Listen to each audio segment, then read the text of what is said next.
Bagaimana meyakinkan perasaan kalau seorang itu jodoh saya?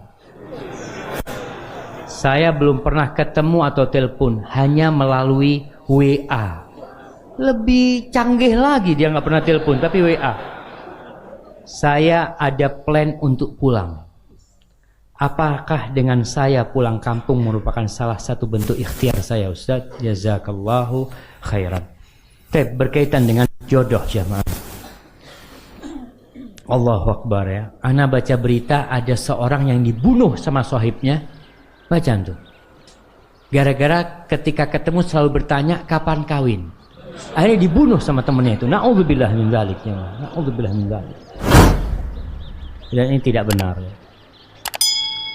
Jadi bagaimana sekarang meyakinkan perasaan kalau seorang itu jodoh saya? Yang pertama, kita itu nggak bisa tahu fulanah itu jodoh kita atau fulan itu jodoh kita kecuali kalau sudah menikah.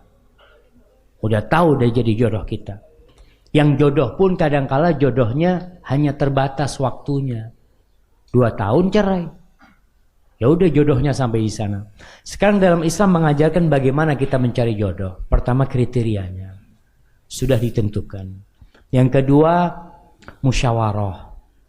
Antum musyawarah sama orang-orang yang soleh. Musyawarah sama keluarga. Ini ada fulan. Kalau antum akhwat umpamanya antum ngomong, ada fulan mau melamar ana.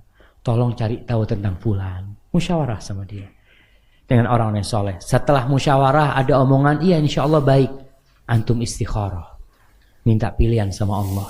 Kadangkala keputusan kita tidak selalu baik. Walaupun secara ukuran sudah bagus ini orangnya, tetap istikharah lah. Minta pilihan dari Allah SWT. Antum lihat bagaimana sahabat Nabi ketika dilamar. Dia datang kepada Nabi SAW. Ya Rasulullah, aku dilamar oleh fulan dan fulan. Apa sikapku? Mana yang aku pilih? Nabi kasih arah. Nabi perintahkan sebagian perempuan untuk nikah. Seperti Zaid bin Haritha disuruh menikahin Zainab pada waktu itu. Zainab pada waktu itu nggak mau. Sama Nabi disuruh menerima, akhirnya dia menerima. Radhiyallahu ta'ala anha.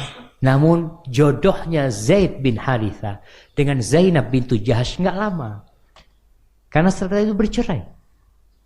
Kemudian Zainab dinikahin oleh Rasulullah Sallallahu Alaihi Wasallam. Tapi jelas tadi kalau antum katakan apakah antum pulang, ada masalah pulang kampung kalau ternyata memang adanya di kampung itu orang. Dan hati-hati berhubungan lewat medsos ini jamaah. Banyak kebohongan di sana.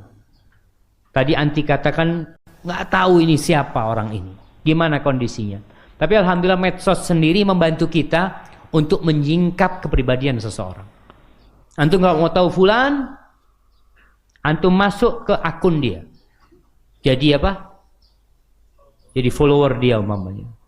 Antum masuk ke sana, antum lihat. Kalau dia di situ tidak menyantumkan nama aslinya, antum tinggalkan sudah. Ini penipu ini. Kelihatan sudah. Kalau di akun dia bukan nama aslinya, berarti dia penipu. Berarti bisa jadi dia punya akun lain, ini, itu, macam-macam. Tapi kalau dia nama aslinya dia, selesai. Insya Allah sudah. Nggak ada masalah. Enggak usah, namanya memang samaran, supaya keren. Nggak. Kemudian antum lihat. Karena dengan mengikuti dia akan terlihat dia ini seperti apa. Teman-temannya bagaimana. Burung itu berkumpul dengan sejenisnya. Nggak ada burung dara kumpul sama burung beo. Nah, diajak ngomong nggak nyambung itu burung. Assalamualaikum Ustaz, saya ingin tanya. Apakah nanti di padang mahsyar kita masih bisa bertemu dengan orang tua kita? Nah.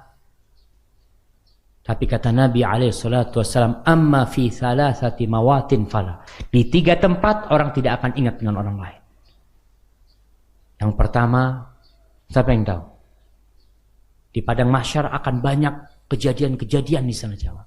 Ada 3 tempat yang kata Rasul SAW itu kita nggak akan ingat sama orang lain. Kita hanya ingat sama diri kita sendiri. Siapa yang mau jawab? Nah, mana yang mau jawab tadi? Mizan, sirat, satu lagi. Baik, hadiahnya berarti 2. Masya Allah. Nah, yang pertama ketika pembagian kita. Ketika rapot dibagikan, itu orang hanya memikirkan dengan tangan apa aku memegang rapotku. Sampai dia dapat rapotnya baru dia kembali ingat dengan saudaranya.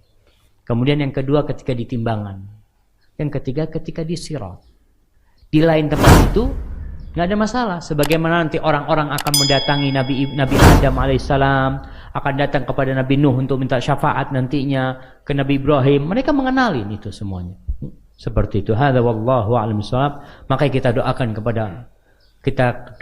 kedua orang tua kita agar diampuni dosa-dosanya dan dimasukkan dalam surga Allah Jalla Jalla.